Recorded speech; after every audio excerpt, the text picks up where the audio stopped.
দোলা, আমাদের বিয়েটা হয়ে গেলে না, আমরা কক্সবাজারে হানিমুনে যাব। কি বলো তুমি?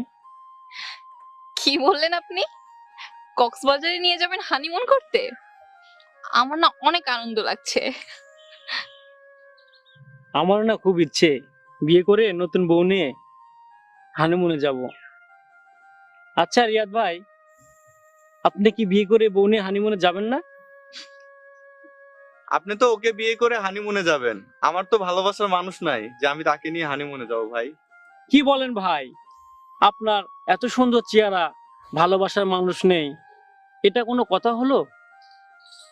একজনকে আমি অন্ধের মতন, এমনকি আমার জীবনের চেয়েও বেশি ভালোবাসতাম।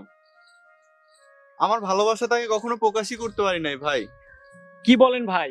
আমি আর দোলা মিলে আপনার ভালোবাসার মানুষকে গিয়ে আপনার কথা বলবো। এখন তো আর প্রস্তাব দিয়ে লাভ হবে না ভাই। কেন, কি হয়েছে ভাই? প্রবলেম তো একটা হয়েছে। কি সমস্যা বলা যাবে? সে একজনের প্রেমে দেওয়ানা হয়ে পড়েছে, তাকে পাওয়ার জন্য মরিয়া হয়ে উঠেছে। সে আমার ভালোবাসার কথা একবারও ভাবে নাই। সে আমার কাছে এখন মৃত ভাই।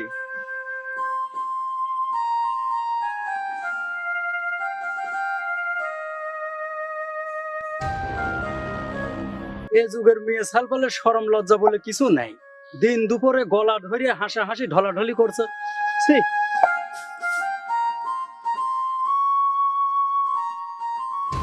এই, কি বললি তুই ওদেরকে? ঠিকই বলেছি, যা দেখেছি তাই বলেছি। দিন দুপুরে রাস্তার মধ্যে এরকম গলা ধরিয়ে জড়াজড়ি করতেছে, আর আমি দেখে বলবো না? উচিত কথা বললেই দোষ। মার না খাতে চালে যা এখান থেকে। দেশটা যে কি হইলো মানুষের।